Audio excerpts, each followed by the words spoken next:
The United Kingdom's benefit system is losing billions of pounds of taxpayers' money, your money, to fraud. 5 Bulgarian nationals have pleaded guilty to defrauding the taxpayer of more than £50 million. The 5 were members of an organised crime gang which filed thousands of universal credit claims between 2016 and 2021. Thankfully, they are all now facing years in prison in what is one of Britain's biggest cases of benefit fraud. But this case points to much broader problems with our system. Although the problem of fraud itself is important, the Department of Work and Pension estimates that the taxpayer was defrauded of about £7 billion in the financial year to 2023. And for context, if we got rid of that fraud, that would be enough to get rid of inheritance tax. But the problem with our system goes way beyond this. The deeper problem is simply how many people are out of work. There are currently 5.6 million working-age adults on out-of-work benefits. The majority of them are claiming universal credit, about 3.8 million people. The other major component is those claiming incapacity benefits, of whom there are about 2.4 million. The universal credit was intended to ensure that work always pays, but swathes of the country are economically inactive and claiming this benefit. For example, around a fifth of working-age adults are on out-of-work benefits in Manchester, Glasgow, Liverpool and Birmingham, while in Blackpool it's as high as a quarter. And this undermines the whole purpose of the universal credit. Then we go on to incapacity benefits. The 2.4 million is expected to rise to 3.4 million by the end of the decade. Claims are up by 630,000 since before the pandemic, partly because of the large increase in those suffering from mental health issues. This costs you a fortune, £260 billion a year, and is growing. That's about 20% of all public expenditure, which falls on rich and poor taxpayers alike. And it's the failure to incentivise people to work that then allows it to become a lifestyle choice paid for by others that seems to me to be the problem. Reform is essential, and as I said, fraud is important. It's actually a relatively small percentage of the total problem.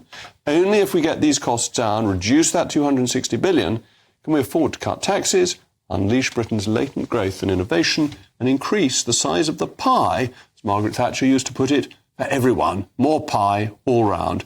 As ever, let me know your thoughts, mailmog@gbnews.com. But I'm now joined by the director and founder of Policy in Practice, Devon Gilani, who was one of the architects of the Universal Credit. Thank you so much for joining me. I think what you and Ian Duncan Smith achieved with Universal Credit has been really important and was working very well. But it does seem as if post-pandemic, it's not getting people into work in the way that it used to. Well, you saw the impact of universal credit during the pandemic. There's no way, I think, the legacy system could have coped with such an increase in claims. You'd have had to go to 3 different agencies. It would have cost a huge amount more. So you're right to say it's kind of a necessary part of, it's a better system on which to build, on which to improve.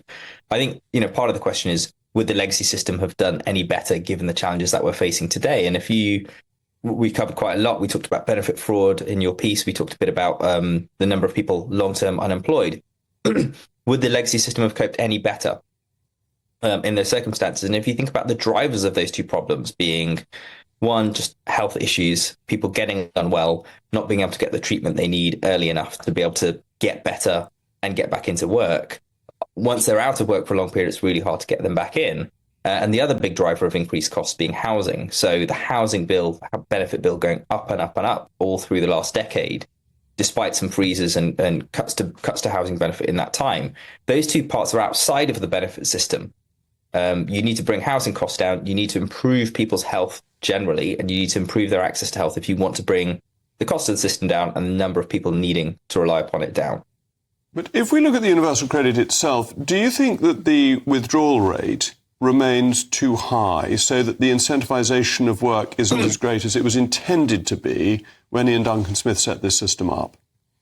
I think there have been huge improvements, particularly by this government, to the withdrawal rate. So it started when universal credit was introduced. People lost 65 pence in the pound. Now they lose 55 pence in the pound.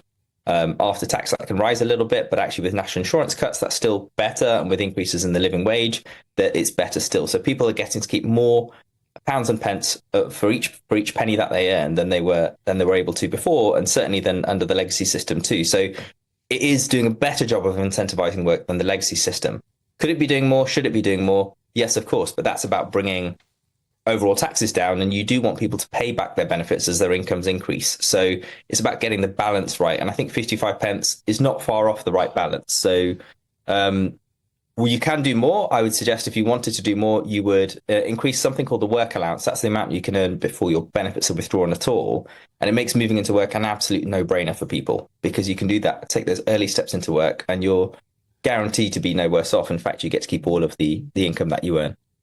And that's one of the points that you made. It's about getting some of the people who've been out of work for long term back into work, which is where you both need incentives, but also the job coaches who help people find suitable work, but also the sanctions if people don't take work when it's available. You need carrots as well as sticks.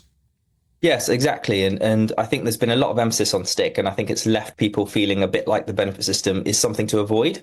And one way of avoiding the benefit system, or the employability element of it, is to be long-term sick. So you get sick, you don't get access to the support you need, you get on what's called limited capability for work, or work-related activity, which means you're not seen by your work coach anymore. You're not expected to be seen by your work coach anymore.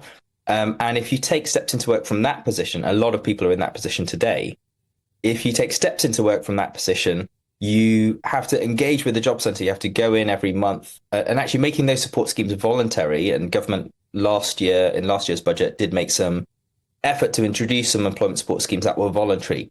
Take your steps back into work if you want to, and it'll be kind of slightly more on your own terms. That can be a really positive step. What you do see is people not wanting to engage with what feels with like more stick than carrot. When this government came in 2010 as a coalition, there was a concerted effort to check that people were still unfit to work. They had to go back for checks. Now, sometimes that was ridiculous, and people with conditions that couldn't possibly improve were called back.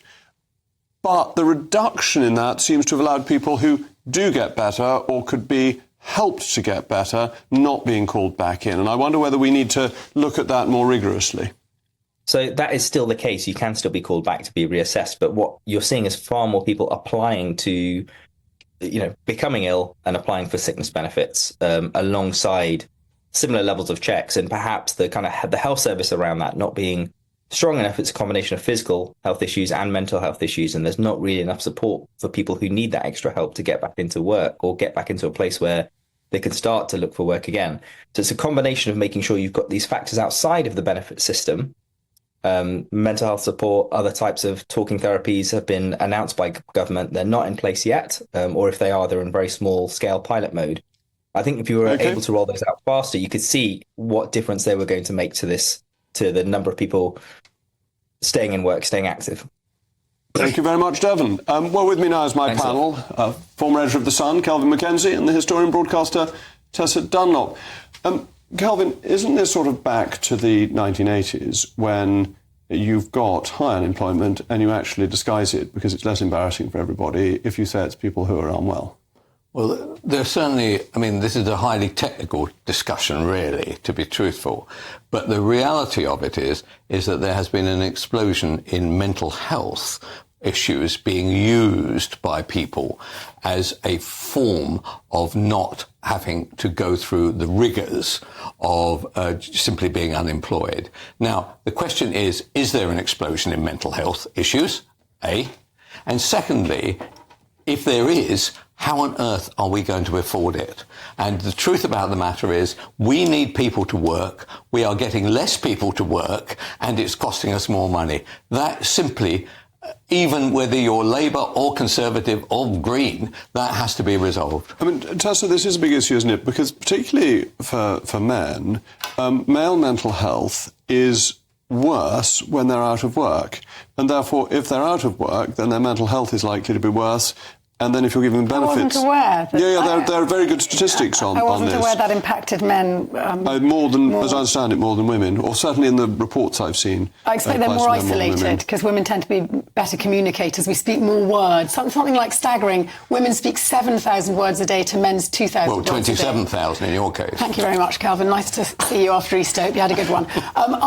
There's so many worrying things on this, and it's actually the chicken and the egg. And Devon, I thought, elucidated the issues very very well. It is hugely complex. And I heard you there try and get your little stick in. Oh, a bit more stick. You know, I could see the angle you were coming from, Jacob. But the truth is, you can't beat a dog when it's down. And if you look at your statistics, you say 5.6 million claiming unemployment, etc., 2.4 on incapacity benefit. You add that up, it exactly tallies with the 7.8 million people on the NHS waiting list. And you're telling me that's not a coincidence? But, If I'm not well, coincidence, because an awful lot of those people will be retired and elderly and not in the workforce. So, no, of course, that's not. I'm sorry, but the interesting point is that is the worst example of saying coincidence is causality. It's clearly not the case. OK, some are elderly, although huge numbers will be elderly. Your work and pensions man is be desperate to get people over 50 back into work, to incentivise them back into work. And if you look at the numbers of people waiting for a hip or a knee or goodness knows what, you cannot function if you are not well, or you don't function as well. And the other thing that I took issue with, you said it was a choice, that then it becomes, when we live on benefits, it becomes a lifestyle choice. I mean, Jacob, you wouldn't be able to fathom what it was like to live on benefits. The idea that one might choose that lifestyle, you get stuck in it, I agree, but it's not a choice. With these numbers and with the high levels of immigration, what's the argument we get for migration is that British people won't do the jobs. And the reason they won't do the jobs is they don't have the economic necessity to. Or they don't have the skill set, or they don't have the mental health, or that's not where their roots and their connections and their home is. The mental health is a proportion of it, but you're talking about 5.6 million on out-of-work benefits, of whom 3.8 million are fit for work. So there's a very large number who are not working, who are fit for work. OK, I'm going to give you an example. There's been a terrible television recession. Despite the success of GBNews, television has had a terrible recession with over half of producers and directors out of work. One of the best Emmy Award-winning directors I know spent 3 months out of work. Is he allowed, having paid taxes all his life, to claim unemployment benefit for a couple of months? Or does he go and strawberry pick? No, it's not strawberry season yet. He actually wouldn't be able to claim because he'd have too much. He'd have too many assets unless. Well, actually, that's not true. He has too many children. He doesn't have that many assets. But it's a legitimate case. In my own family, in the television business, two have lost their jobs and are struggling to find it. So are they allowed to claim, or do you then say go and become an Uber driver, forget being a director? At the moment, they're still looking for work within their own industry. But the truth about the matter is, the television business and all media businesses, I don't expect the viewers to start dropping a tear about this, are in the most terrible time. But isn't the reality of it that there is plenty of money to be made? Not plenty of money. There is money to be made by not going through the state system, so that you can claim your benefits, and at the same time you can be cash in hand. That has been going on for donkey's years. What we have layered on top of this is now sickness. Oh, that's a better way of doing it. All right. Well, we're going to have to move on, but thanks to my panel.